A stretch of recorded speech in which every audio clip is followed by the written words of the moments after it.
नमो बुद्धाय दोस्तों, आज हम एक कहानी लेकर आए हैं। कहानी कुछ इस प्रकार है। अंधकार से प्रकाश की ओर, एक शिष्य की आत्म जागृति की कथा। दोस्तों, हम सभी को पता है कि ये संसार परिवर्तनशील है। जो आज है वो कल नहीं रहेगा और जो कल होगा वो भी शायद स्थायी नहीं है। ऐसे ही परिवर्तन के पथ पर एक युवा चला जिसने सब कुछ त्याग कर सत्य की खोज की। वो कोई और नहीं, स्वयं बुद्ध थे और उनकी शिक्षाओं ने असंख्य लोगों का जीवन बदला। आज की ये कहानी एक ऐसे शिष्य की है जो अंधकार में भटक रहा था, लेकिन बुद्ध के सानिध्य ने उसकी आत्मा को प्रकाश से भर दिया। मित्रों, बहुत समय पहले की बात है। एक युवा ब्राह्मण था जिसका नाम अरुण था। शिक्षित, तर्कशील, लेकिन भीतर से खोया हुआ। उसका जीवन बाहरी ज्ञान से भरपूर था, लेकिन शांति वो तो जैसे कभी मिली ही ना हो। वो वेदों का ज्ञाता था, यज्ञ करता था, पर रात को नींद नहीं आती थी। मन में एक ही प्रश्न घूमता था, मैं कौन हूँ? लोग उसे सम्मान देते थे, लेकिन भीतर का खालीपन उसे दीमक की तरह खोखला कर रहा था। एक दिन गांव में खबर फैली, सिद्धार्थ गौतम बुद्ध बन गए हैं और पास ही के वन में विहार कर रहे हैं। अरुण ने सोचा, जिन्हें दुनिया सब कुछ त्यागने वाला कहती है, शायद वही मुझे जीवन का अर्थ बता सकें। अरुण बुद्ध के पास पहुंचा। उसने प्रणाम किया और प्रश्न किया, हे तथागत, मैंने शास्त्र पढ़े हैं, मंत्रों का जाप किया है, यज्ञ किए हैं, फिर भी मेरा मन अशांत क्यों है? बुद्ध मुस्कुराए। उन्होंने कहा, जिस जल में मिट्टी हो वह चाहे कितना भी उबाला जाए स्वच्छ नहीं हो सकता। पहले उस जल को शांत होने दो, फिर सब स्पष्ट हो जाएगा। अरुण को यह उत्तर अधूरा लगा, लेकिन वो बुद्ध के साथ कुछ समय रहने को तैयार हो गया। अरुण ने विहार में रहना प्रारंभ किया। वहाँ भिक्षुकों का जीवन सरल था। सुबह भीख मांगना, दिन में ध्यान लगाना और रात को मौन रहना। शुरुआत में उसे सब बोझिल लगा। यह जीवन तो साधारण है, इसमें तो कोई चमत्कार नहीं।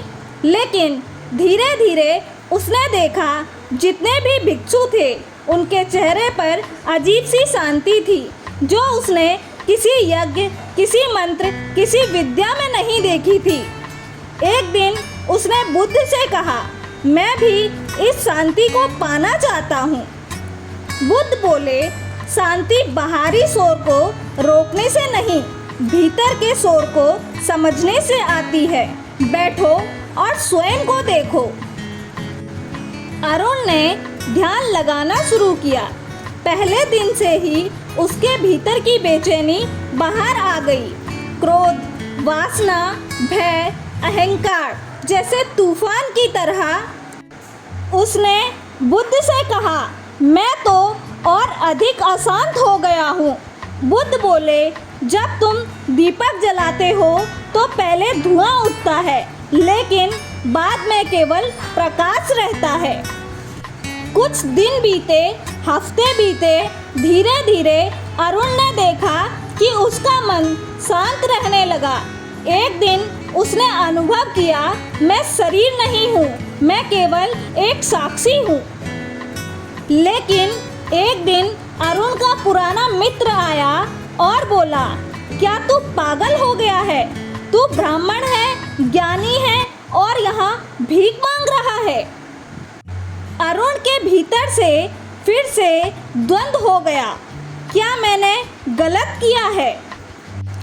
वो बुद्ध के पास गया और बोला, मेरे मन में फिर से अशांति है। बुद्ध ने मुस्कुराकर कहा, ध्यान रखना, संसार तुम्हें तुम्हारे पुराने नाम से बुलाएगा, लेकिन यदि तुम बदल गए हो तो वह नाम अब केवल एक छाया है। जो फूल बन गया वो बीज से क्यों डरता है? अरुण की आंखों में आंसू आ गए। यह उसका बोध था। फिर एक दिन ध्यान करते समय अरुण ने गहरी शांति महसूस की। उसके भीतर कोई द्वंद्व नहीं था, कोई लालसा नहीं थी, बस शुद्ध होना था। वो बुद्ध के पास गया और कहा, अब मैं वही नहीं हूँ जो आया था। मुझे अब कोई डर नहीं है, कोई चाह नहीं है, मुझे अब स्वयं से प्रेम है। बुद्ध बोले, अब तू चला है अंधकार से प्रकाश की ओर। अब तू अरुण नहीं, एक जागृत आत्मा है। जब अरुण गांव वापस पहुंचा तो उसने सोचा कि लोग उसका स्वागत करेंगे, लेकिन उल्टा हुआ। लोग उसका मजाक उड़ाने लगे, कहने लगे, एक ब्राह्मण सन्यासी बन गया। क्या इसने अपने कुल का अपमान नहीं किया? गांव के पुजारी ने सभा बुलाई और अरुण को बुलाया। पुजारी ने तर्क किया, धर्म वेदों में है, यज्ञों में है। बुद्ध का मार्ग तो सन्यास का मार्ग है, यह गृहस्थों के लिए नहीं है। अरुण शांत खड़ा रहा। उसने कहा, धर्म वह नहीं जहाँ केवल शब्द है, वह वहाँ है जहाँ करुणा, समता और अहिंसा है। लोग चुप हो गए। उन्होंने पहली बार किसी को धर्म को जीते हुए देखा था, केवल बोलते हुए नहीं। कुछ महीनों बाद गांव में अकाल पड़ गया। भूख, बीमारी और अशांति फैल गई। अरुण ने अपने ध्यान का समय त्याग दिया और रात दिन गांव वालों की सेवा में जुट गया। वह खुद अनाज मांग कर लाता, बच्चों को संभालता, बीमारों की देखभाल करता। जब लोगों ने कहा, तू तो साधक है, यह सब क्यों कर रहा है? तब उसने उत्तर दिया, ध्यान केवल आंखें बंद करने का नाम नहीं है, किसी रोते हुए को गले लगाने का भी नाम है। उसके कार्यों ने लोगों के मन को बदला।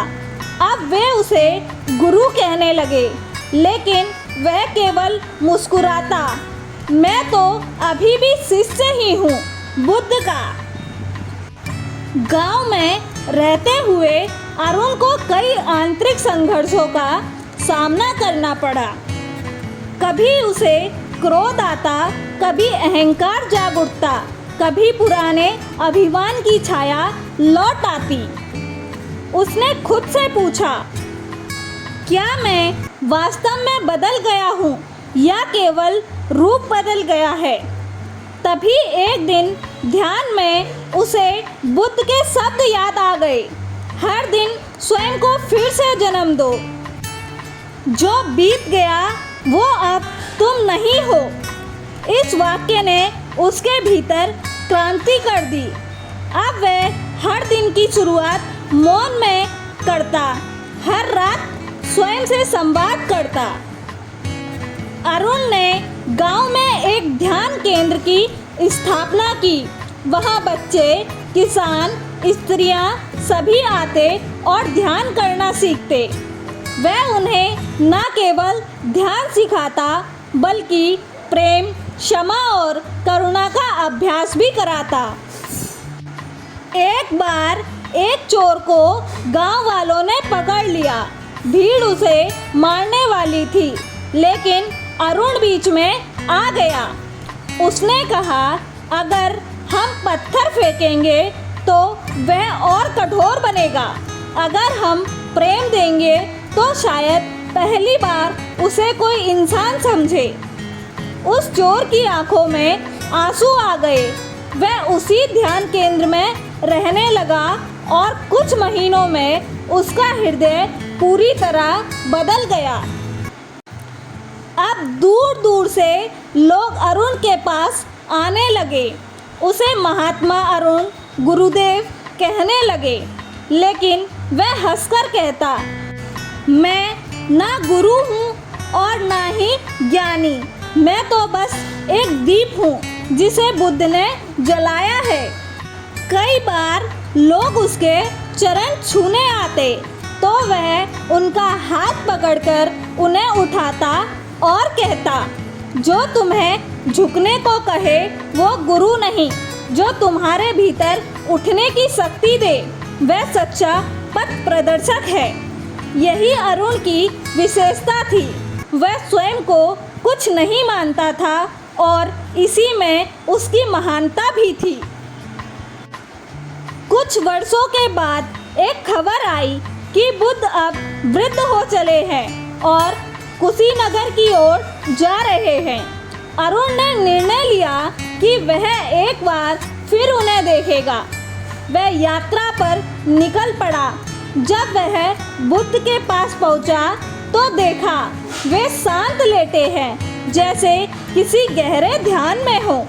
बुद्ध ने उनकी उपस्थिति को अनुभव किया, आंखें खोली और कहा, अरुण, तुमने अब धन को समझा नहीं, जिया है। अरुण की आंखों में आंसू बह निकले। उसने कहा, हे प्रभु, आपने मुझे जीवन दिया, आपने मेरी आत्मा को पुकारा। बुद्ध ने उत्तर दिया, अब तुम स्वयं के दीपक बनो। जब तक एक भी मनुष्य अज्ञान में है, तुम्हारा कार्य है उसे प्रेम से छूना। बुद्ध ने अपने नेत्र बंद किए और कुछ ही क्षणों में उन्होंने महापरिनिर्वाण को प्राप्त किया। अरुण वहाँ से लौटा, लेकिन अब वह अकेला नहीं था। अब वह बुद्ध का जीवन प्रतिबिंब था। उसकी हर सांस में करुणा थी, हर शब्द में शांति। वह गांव-गांव जाकर लोगों को न केवल बुद्ध की शिक्षा सुनाता, बल्कि उन्हें जीवन में उतारने की प्रेरणा भी देता। कहानी यहीं नहीं रुकती।